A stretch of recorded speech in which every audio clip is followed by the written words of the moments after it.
네, 여러분 저희가 이제 계속해서 이 다윗의 인생 수업이라는 이 메시지, 이 시리즈를 통해서 다윗이 본 하나님의 아름다움과 다윗이 그 자신의 연약함과 깨어짐 속에, 그러니까 저와 여러분처럼 평범한 사람이었음에도 불구하고 어떻게 이 한 사람이 하나님의 마음을 이렇게까지 감동시킬 수 있었는지, 이렇게 구별된 삶을 살 수 있었는지, 그의 삶의 비결이 무엇인지, 그의 삶의 역사는 그 능력이 무엇인지, 그리고 그 연약함에 불구하고 어떻게 그가 하나님의 뜻을 온전히 이루었고 하나님 보시기에 합당한 삶을 살 수 있었는지 저희가 함께 살펴보고 있습니다.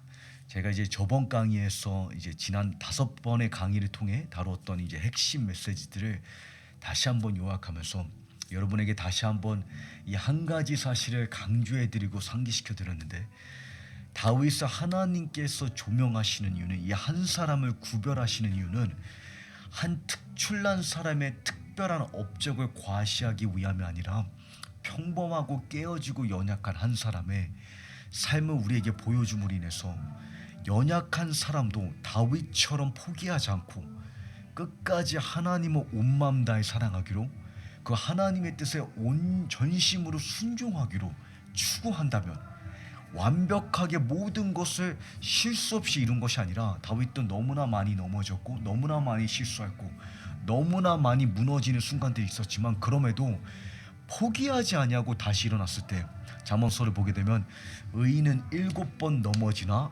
다시 일어나느니라.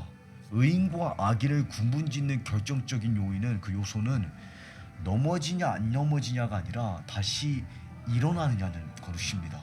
포기하지 않고 다시 일어나는, 계속해서 하나님을 추구하는 그러한 자는 연약함 중에도 다윗 같은 삶을 살 수 있다. 스가랴 12장에 그날의 연약한 자도 다윗처럼 될 것이며, 미가서 5장에 베들레헴 에브라다야, 내가 비록 너무나 작아서 내 눈에 하찮게 보이고 내 눈에 무가치하게 느껴지고 내 눈에 너를 향한 그 하나님의 부르심이 이미 끝난 것과 같고 이미 실패한 것과 같을지라도, 하나님의 말씀과 하나님의 약속이 무효된 것과 같을지라도 너로부터 통치자가 나올 것이다. 너로부터 메시아가 올 것이다. 너로부터 하나님의 역사가 펼쳐질 것이다. 여러분, 하나님은 항상 예루살렘 왕실이 아니라 이 베들레헴 언덕에서, 들판에서 하나님은 역사를 창조해 가십니다. 우리의 삶 가운데 지금 우리가 걸어가고 있는, 살아가고 있는 이 현실이, 여러분이 지금 맞이한 이 시즌이 하나님의 마음을 감동시키기에 가장 적합한 시즌이라는 것을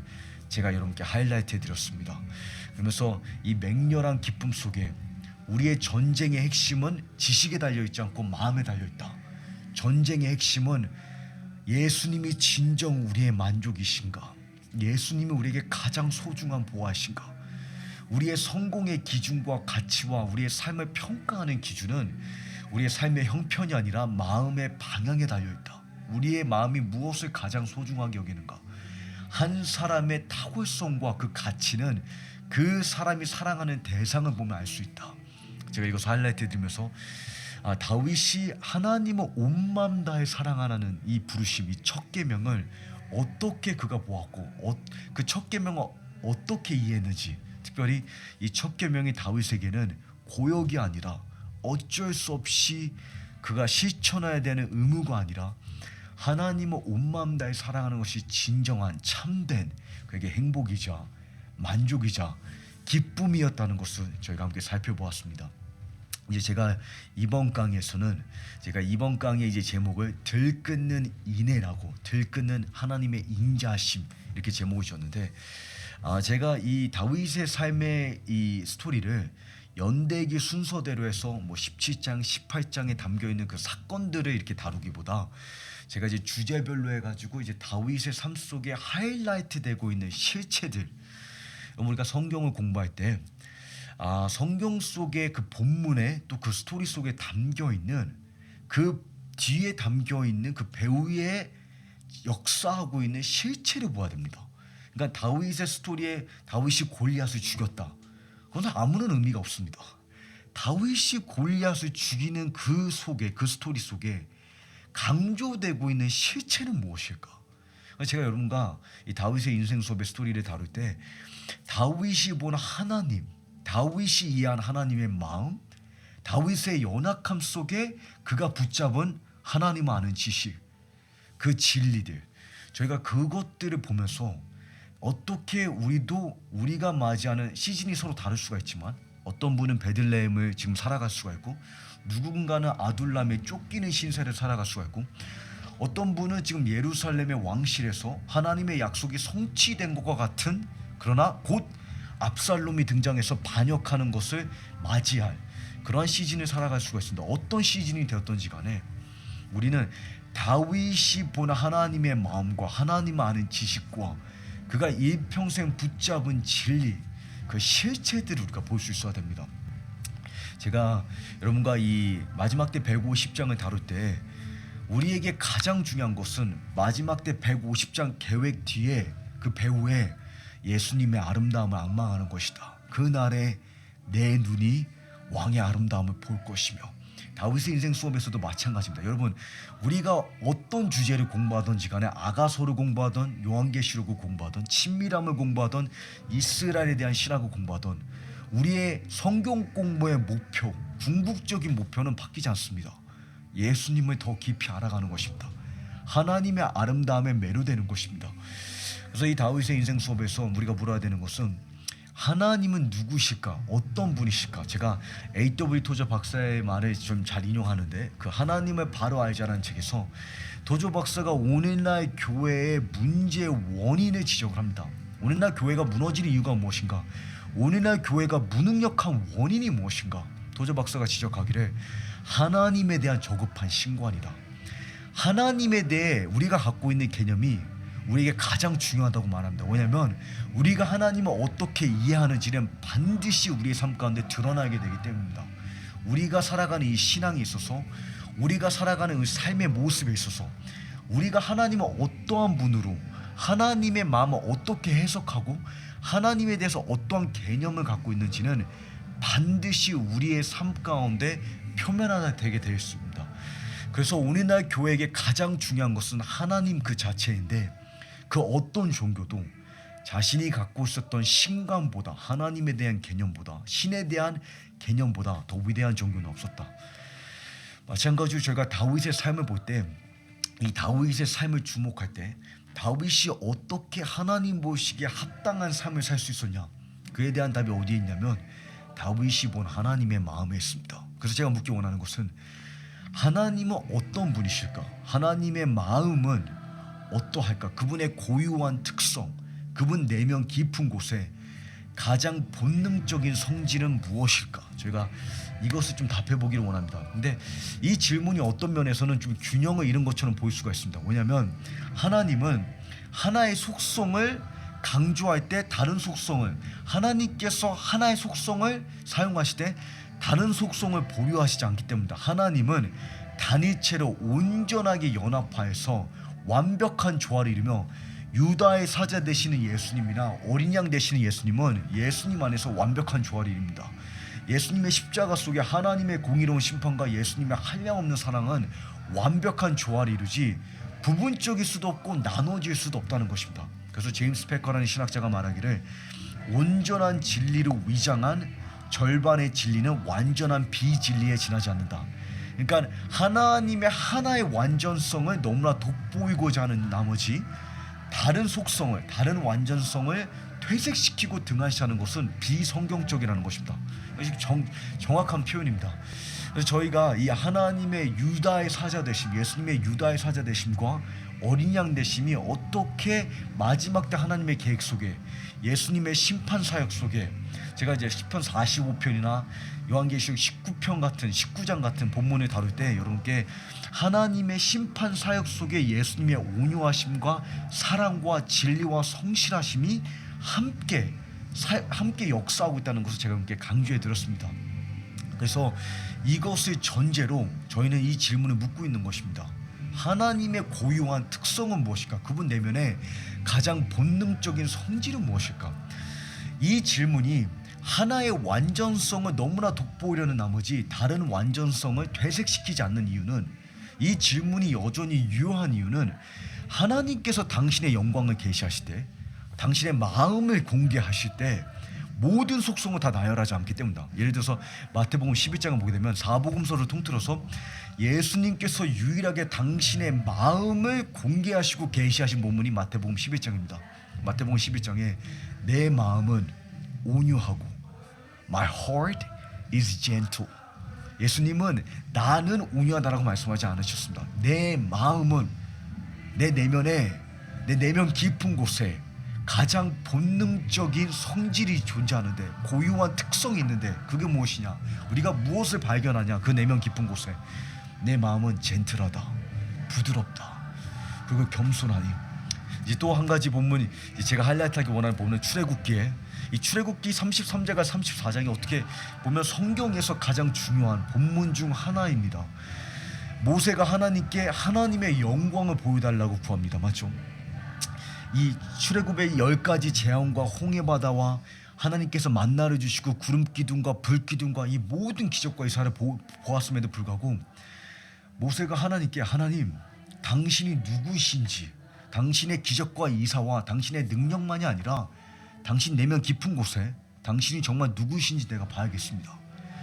이 질문에 하나님께서 답하시는데, 하나님께서 뭐라고 답하시던지 간에 그 답변 안에 하나님께서 이해하고 계신, 하나님께서 강조하기 원하는 하나님의 영광의 극치가, 그 영광의 정수가 담겨 있다는 것을 우리는 명심해야 됩니다. 그 답변이 무엇이냐? 첫 마디를 주목하시기 바랍니다. 그러자 여호와께서 말씀하셨습니다. 내가 내 모든 선함을 내 앞에 지나가게 하겠고, 내가 내 모든 선함을, 모세가 하나님께 물어본 것은 영광입니다. 하나님의 첫 마디가 무엇이냐? 내 모든 선함을. 여러분, 누군가가 여러분에게 하나님의 영광이 무엇이냐, 하나님의 영광을 설명해 달라고 하면 여러분은 뭐라고 설명하겠습니까? 하나님의 영광을 어떻게 특징 짓겠습니까? 하나님께서 이해하고 계신, 하나님께서 보고 계신, 하나님께서 강조하기 원하는 하나님의 영광의 극치가 무엇이냐? 내 모든 선함을. 그러면서 34장에 하나님께서 이 영광을 계속해서 구체화하십니다. 그 영광이 무엇이냐? 여러분 명심하십시오. 하나님께서 정의하고 계시는 하나님의 영광입니다. 그리고 주께서 모세 앞으로 지나가면서 선포하셨습니다. 여호와, 여호와, 긍휼하고 은혜로운 하나님, 노하기를 더디하고 인자와 신실이 풍성히 흘러넘치며 수천 대에 걸쳐 긍휼을 베풀고 죄악과 범죄와 죄를 용서하며 죄 지은 자들을 징벌하지 않고는 그냥 넘어가지 못하나니. 죄를 용서하며, 그러나 동시에 죄 지은 자들의 악인을, 그 하나님을 대적하고 반역하는 악인을, 그 죄를 간과하지 않냐고 반드시 심판하신 하나님. 이 두 가지가 어떻게 상충되지 않고 대립되지 않고 한 몸과 한 뜻으로 일심동체인지, 예수님 안에서 완벽한 조화를 이루는지 제가 마지막 때 이 150장을 다룰 때 이것을 자세히 설명드렸습니다. 근데 제가 주목하기 원하는 것은 하나님의 영광을 보여달라고 했을 때 하나님의 첫 마디가 무엇이냐, 하나님께서 그 영광을 어떻게 특징 지으시는지. 그 어떻게 특징 짓냐면, 나는 여호와인데 긍휼하고 은혜로우며 노하기를 더디하고 인자와 신실이 풍성히 흘러넘치며. 여러분, 하나님의 영광이라는 단어를 생각했을 때 긍휼이라는 단어가 먼저 떠오르십니까? 은혜라는 단어가 먼저 떠오르십니까? 하나님은 그냥 긍휼을 베푸실 수 있는 분이 아니라, 은혜를 주시는 분이 아니라, 하나님께는 긍휼을 베푸는 것이, 당신의 백성에게 은혜를 베푸는 것이 하나님의 영광이라는 것입니다. 하나님을 높이는 것이라는 겁니다. 여러분 생각해 보십시오. 이사야 30장 18절에 여호와께서 높아지시니 그러므로 그가 높임 받으시리니, 하나님께서 영광 받으시리니 그가 너희에게 자비를 베푸시기 위함이라. 하나님께서 자비를 베푸는 것은 하나님께 고역이 아니라, 하나님께 마지못한 억지가 아니라 하나님의 영광이라는 것입니다. 하나님께 곤욕이 아니라 하나님의 기쁨이고 하나님의 즐거움이라는 것입니다. 하나님께서 자비를 베풀 수 있다는 것과 그 베푸는 것이 하나님의 영광이요, 하나님을 영화롭게 하는 것이요, 하나님의 기쁨이라는 것은 차이가 있습니다. 미가서 7장을 보게 되면 누가 우리 주와 같으리요? 세상에 수십만 개의 이방신들 가운데 여호와만이 하나님이신데 누가 우리 주와 비교할 수 있으리요? 하나님의 독보적인 존재성을 구별짓는 그 특징이 무엇이냐? 누가 우리 주와 같으리요? 여호와는 죄를 용서하기를 즐거워하시며, 죄를 용서해 주시는 분이 아니라, 마지못해 억지로 봐주시는 분이 아니라 죄를 용서하기를 간절히 기다리시며 기뻐하시는 분이시며, 이사야 30장 18절에 여호와께서 기다리시나니 그가 너에게 은혜를 베푸기 위해 간절히 기다리시느니라. 여러분, 다윗이 이해한, 모세가 본 하나님의 영광, 이것이 다윗이 본 하나님의 아름다움입니다. 이것이 다윗이 깨달은, 다윗이 이해한, 다윗이 무엇을 깨달은 거냐면 하나님의 위엄, 하나님의 영광, 하나님의 크심을 알았는데 어떠한 측면에서 하나님의 측량할 수 없는 위대함을 본 거냐면, 그가 그것을 경험했냐면, 모세에게 하나님께서 계시하신 나는 자비롭고 은혜로우며 인자와 신실이 풍성히 흘러넘치며, 다윗은 자기 자신보다 하나님께서 자신을 더 간절히 사모하신다는 것을, 하나님의 인자하심은 마지못한 억지가 아니라 억제할 수 없는 갈망이라는 것을 그가 깨달은 것입니다. 여러분, 이것이 다윗의 비결입니다. 다윗이 본 그 하나님의 마음속에, 다윗이 깨달은 하나님의 심정, 그러했기 때문에 그가 넘어짐과 낙심함과 실패와 실수와 많은 어려움 속에서, 많은 고난과 부당한 대우와, 여러분, 우리의 삶 가운데는 반드시 비가 오고 장수가 납니다. 하나님은 우리에게 사울을 제거해 주시겠다고 약속하신 적이 없습니다. 우리에게 압살롬을 피할 길을 주시겠다고, 골리앗을 모면할 길을 주시겠다고 약속하신 적이 없습니다. 그러나 하나님께서 비가 오고 창수가 났을 때 견고한 반석에 우리를 세우시겠다고 약속하십니다. 그 반석이 무엇이냐? 다윗의 마음이 짓눌리고 낙심했을 때 그를 지탱한, 비가 오고 창수가 났을 때 무너지지 않을 수 있도록 받쳐준 견고한 반석이 무엇이냐? 그가 고백하기를, 내가 낙심할 때 나보다 높이 있는 바위로 나를 인도하소서. 주의 인자하심과 진리를 세워 그를 보호하소서. 주의 인자하심과 진리를 세워 그를 보호하소서. 내가 낙심할 때 나보다 높은 바위로 나를 인도하소서. 그 바위가 무엇이냐? 다윗이 본, 그가 이해한, 그리고 하나님께서 모세에게 계시하신 하나님의 영광, 하나님의 풍성이 흘러넘치는 인자하심이라는 겁니다. 근데 문제는 뭐냐면 우리의 익숙함입니다. 이 어휘에 너무나 익숙한 나머지 우리는 이 문자와 이 글자가 포함하고 있는, 함축하고 있는 그 실체가 무엇인지 안다라고 우리가 생각을 합니다. 여러분, 익숙함이 얼마나 무서운 것이냐면, 예수님께서 나사렛 동네, 예수님의 고향을 방문하셨을 때 하나님의 능력이 풀어질 수 없었던 이유가 무엇이냐? 이 자는 우리가 아는 목수 요셉의 아들이 아니냐? 그의 어머니가 마리아가 아니냐? 그의 형제와 자매를 우리가 알지 않느냐? 우리가 평생 본 30년 동안 우리가 지켜본 예수 아니냐? 여러분, 익숙함은 말씀이 육신이 되어서 눈앞에 등장할 때 살아계신 하나님은 못 보게 우리의 눈을 가리울 수가 있습니다. 우리에게 중요한 것은 여러분께서 인자, 긍휼, 은혜라는 이 단어를 인지하고 계시냐는 게 아니냐, 인지하고 있느냐가 아니라 그 속에 함축되어 있는 실체, 인자가 무엇을 의미합니까? 하나님의 인자가 풍성히 흘러넘친다는 것이 무엇을 의미합니까? 우리가 그 실체를, 우리의 익숙함을 뚫고 그 실체를 볼 수 있어야 됩니다. 그것을 보아야지만, 그 하나님의 마음이 우리에게 임파테이션 돼야지만, 다윗같이 아둘람에 쫓기는 때, 베들레헴에서 무시당하는 때, 예루살렘 왕실에서 약속을 누리다가 압살롬이 반역해 우리의 목숨의 위험을 느끼는 때 무너지지 않을 수가 있는 것입니다. 비가 오고 창수가 났을 때 파괴되지 않는 것입니다. 견고한 반석 위에 세워지는 것입니다. 이 인자라는 히브리 원어는 헤세드라는 단어인데, 이 단어 안에 선함, 헌신, 자비, 긍휼, 인자, 충성, 친절, 은혜, 이 많은 의미가 담겨 있습니다.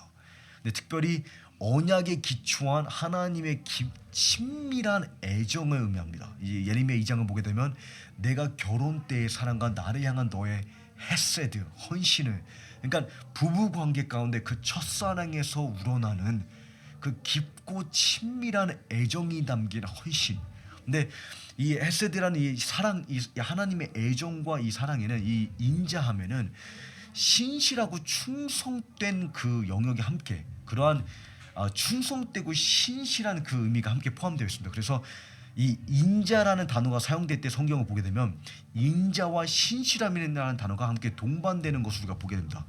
예를 들어서 시편 57편에 다윗이 하나님의 인자함을 표현하기 위해 이 하나님의 인자하심이 무엇을 의미하는지, 자기가 본 하나님의 인자하심이 무엇을 의미하는지 그 실체를 인간의 최대한의 언어를 표현하기 위해 어떻게 노력하고 있는지 우리가 주목하기 원합니다. 무릇 주의 인자는 커서 하늘에 미치고 주의 신실은 궁창에 이르나이다. 자, 여기 인자와 신실이 함께 등장하는 게 보이시죠, 맞죠? 근데 다윗이 하나님의 인자하심을 뭐라고 표현하면, 주의 인자하심이 큰데 얼마나 크냐, 흘러넘치는데 어느 정도까지 흘러넘치냐, 하늘에. 다윗이 지금 말하고 있는 건 뭐냐면 하나님의 인자하심의 그 범위와 그 광대함과 그 광활함을 사람의 이 최대한의 언어로 표현하기 위해서 우주에 비교하는 겁니다. 여러분, 인간이 측정 가능한 우주의 범위가 465억 광년이라고 합니다. 465억 광년. 이 천문학적인 숫자가 너무 말 같지도 않아서 우리에게 아무런 의미가 없을 수가 있죠, 맞죠? 근데 핵심은 뭐냐면 사람이 측정 가능한, 관찰할 수 있는 우주의 범위, 우주의 실제 리미테이션이 아니라, 우주의 실제 범위가 아니라 사람이 6천년 인류 가운데 관찰할 수 있었던 범위가 465억 광년이라는 겁니다. 무슨 말이냐면 우주가 얼마나 광활하냐, 얼마나 광대하냐, 우리가 관찰하면 관찰할수록 그 끝이 무한하다는 것을, 그 우리가 이해하는 우주의 사이즈가 우리가 이해했던 것보다 더 광대하다는 것을 발견할 뿐입니다. 하나님의 인자하심이 그렇다는 겁니다. 하나님의 인자하심은 고갈되지 않고, 하나님의 인자하심은 째째하거나 인색하지 않고 흘러넘치는데 어느 정도로 흘러넘치냐, 어느 정도까지 우리의 삶 가운데 풀어지냐, 저 우주를 보라는 것입니다. 여러분, 우주가 왜 존재하는지 아십니까? 다윗이 시편 19편에 하늘이 하나님의 영광을 선포하는도다. 저 우주가 존재하는 이유는 빅뱅의 위력을 보여주기 위함이 아니라 하나님의 인자심의 실체를 가시적으로 우리에게 증거하기 위함입니다. 매일 밤마다 저 밤하늘에 별이 비추는 이유는, 저 밤하늘에 달이 비추는 이유는 매일 밤마다, 매일 아침마다 태양이 저렇게 밝게 우리의 삶 가운데 비치는 이유는 하나님의 인자심의 강도가, 하나님의 인자심이 뭘 의미하는지, 하나님 내면에 사무친 그 긍휼이 뭘 의미하는지, 호세아 11장에 에브라임아, 내가 어떻게 너를 포기할 수 있겠느냐, 내가 어떻게 너를 넘겨줄 수 있겠냐, 내 뼛속에, 내 속에서, 내 내면에 긍휼이 뜨겁게 솟아오른다. 하나님 안에 있는 인자하심과 우리에게 은혜 베풀기 원하는 하나님의 간절함은, 여러분, 마지못해 억지로 봐주고 있는 창조주의 연민이 아니라 견딜 수 없는, 억제할 수 없는 하나님의 갈망이라는 것입니다.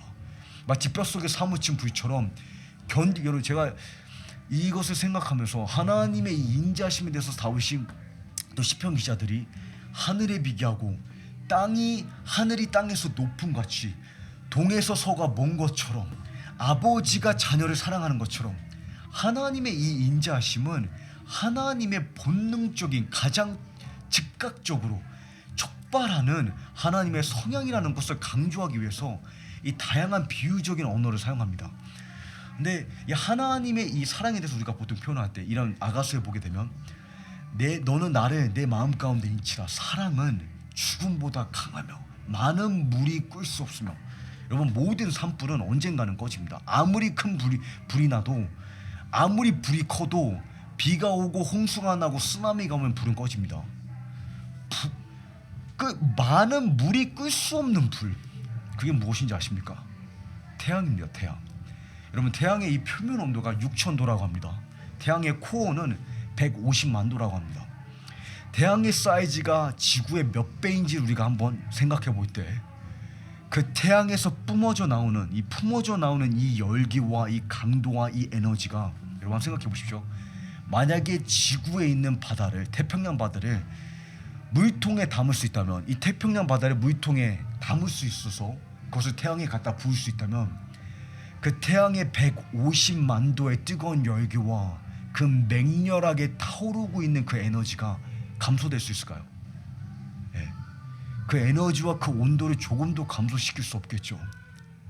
우리는 하나님 마음에 불타고 있는 국률과 우리에게 은혜 베풀기 원하는 그 하나님의 간절하심과 우리를 향한 그 하나님의 인자하심의 그 맹렬한 그 들끓는 그 하나님의 마음을 우리는 너무나 모릅니다.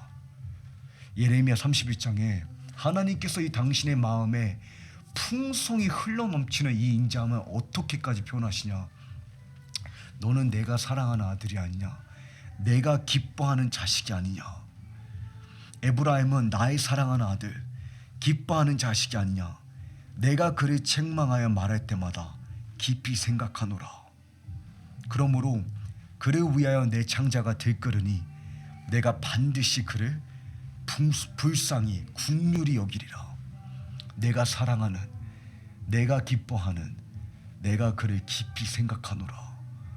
여러분, 제가 마지막 때 150장을 다루면서 이 본문이 여러 번 하이라이트했기 때문에 여러분이 이 본문에 함축되어 있는 실체를 이미 안다고 생각하실 수가 있습니다. 우리의 문제는 익숙함입니다. 우리는 하나님의 마음을 몰라도 너무나 모릅니다. 그것이 우리의 신앙의 이 여정 가운데 무너지는 요인입니다. 우리가 무너지는 원인은 아둘람이어서가 아니라, 골리앗을 직면했기 때문이 아니라, 사울이 창을 들고 나를 쫓고 있기 때문이 아니라, 들끓는 이 하나님의 내 창자가 너를 바라볼 때, 내가 너를 깊이 생각하는데, 너를 바라볼 때 내 내면에 너를 향한 나의 인자가 들끓는다. 이 하나님의 마음은 너무나 모르기 때문입니다. 다윗은 이 모세가 본 하나님의 아름다움을 보았습니다. 다윗은 이 하나님의 인자심, 그것이 무엇을 의미하는지, 풍성이 흘러넘친다는 것이 무엇을 의미하는지를 보았고 취했고, 다윗의 비결이 무엇이냐면 한 번 이 하나님을 아는 지식, 이 하나님의 인자심을 그냥 머리로 인지하고 지식적으로 탐구한 것에 족한 것이 아니라 일평생 이 하나님의 마음을 헤아리고 누리고 취하고 그 하나님의 가슴에 기대는데 그것을 자신의 삶의 과업으로 삼았다는 것입니다. 다윗은 이 하나님의 인자심의 크기가 하늘보다 높고 우주보다 크며 바다보다 깊고, 이 하나님의 인자심의 이 강물이 절대로 메마를 수 없고 고갈될 수 없고 무한히 끊임없이 흘러넘친다는 것을 보았는데, 그것을 누렸다는 것입니다. 지나치게 누릴 수 없다는 것을, 이 하나님의 인자심을 과대평가할 수 없다는 것을, 그것을 깨달은 것이 다윗의 비결입니다. 너무나 많이 다윗이 이것을 노래하고, 너무나 많은 본문 가운데 시편 어떻게 보면 다윗의 일기장입니다. 다윗의 기도문, 다윗의 내면의 삶을 보여줍니다. 다윗이 뭐라고 기도하는지, 무엇을 하이라이트하는지 시편 36편에 보게 되면, 여호와여, 주의 인자하심이 하늘에 있고 주의 신실하심이 구름에까지 닿습니다. 오 하나님이여, 주의 변함없는 사랑이 얼마나 소중한지요. 사람의 자손들이 다 주의 날개 그늘 안에 피합니다. 그들은 주의 집에 기름진 것으로 배부를 것입니다. 주께서는 그들에게 주의 기쁨의 강물을 마시게 하실 것입니다. 제가 이 8절은 여러분께 여러 번 인용해 드렸죠. 하나님께서 기름진 그 하나님의 진수성찬의 그 풍요로움으로 우리를 배부르게 하실 것인데, 우리를 만족시키실 것인데, 하나님 보좌로부터 기쁨의 강물이, 그 기쁨의 강물이 무엇이냐? 우리를 바라볼 때 연약하고 깨어졌지만 너무나 하나님을 향해 전심으로 그리고 진심으로 하나님께 진실되게 나아가고자 추구하는 그 성도를 바라보는 하나님 내면의 기쁨, 스바냐 3장을 보게 되면 여호와께서 그 기쁨을 이기지 못하여 노래하며 너를 구원할 전능자가 나오시리라. 너를 바라볼 때 하나님 내면에 사무친 그 긍휼이, 그 기쁨이 억제할 수 없어 넘쳐 흘러서 그가 구원을 베푸시리라.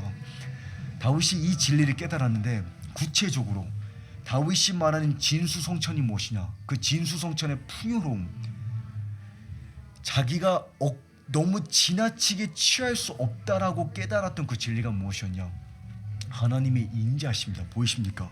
오 하나님이여, 주의 인자하심이 하늘에 있고 주의 신실하심이 구름에까지 닿습니다. 오 하나님이여, 주의 변함없는 사랑이 얼마나 소중한지요. How precious is your steadfast love. 주의 변함없는 사랑이 얼마나 소중한지요. 하나님, 나는 한 번으로 족하지 않습니다. 지나치게 이것을 취할 수 없다는 것은 나는 압니다. 그러므로 여호와의 진수성찬에 나와 그 풍요로움을 마음껏 취하고 만끽하고 내 일평생의 그 기쁨의 강물을 마시겠나이다.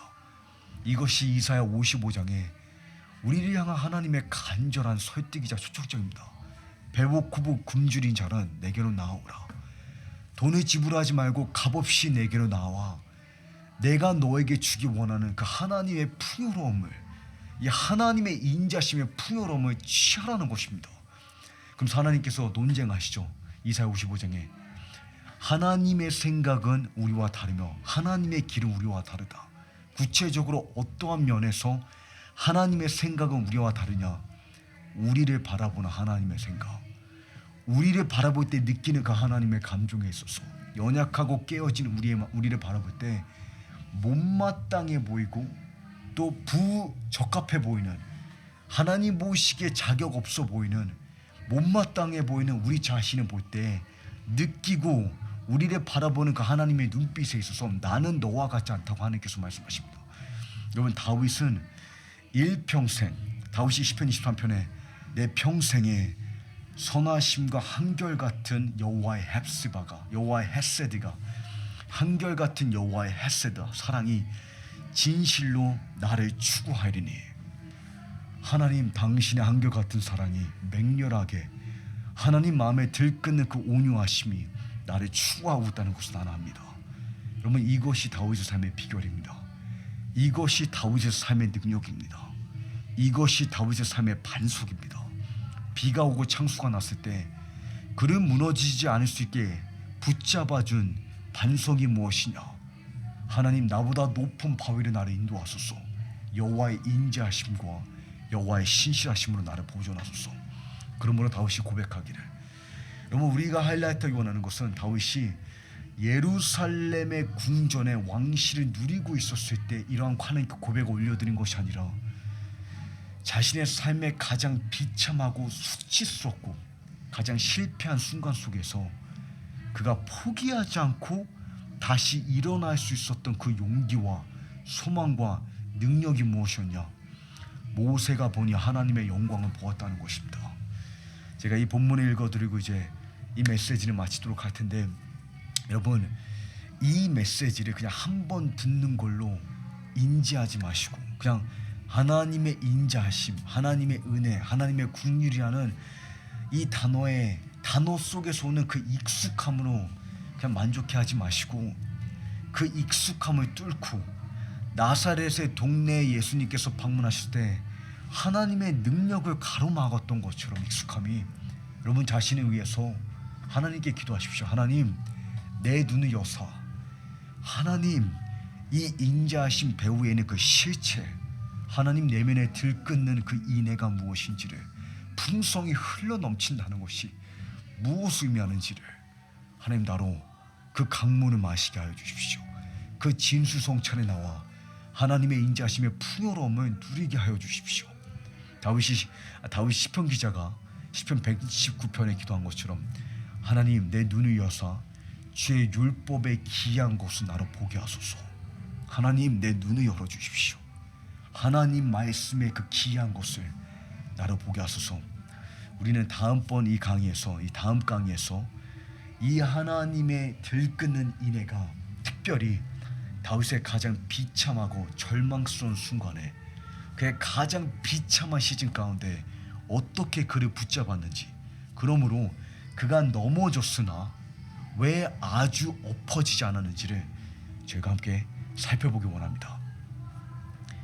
그는 넘어지더라도 아주 엎어지지 않을 것입니다. 여호와께서 그 손으로 붙잡아 주시기 때문입니다. 오직 나는 주의 풍성한 인자를 힘입어 주의 집에 들어가 주를 경외함으로 성전을 향하여 경배하리이다.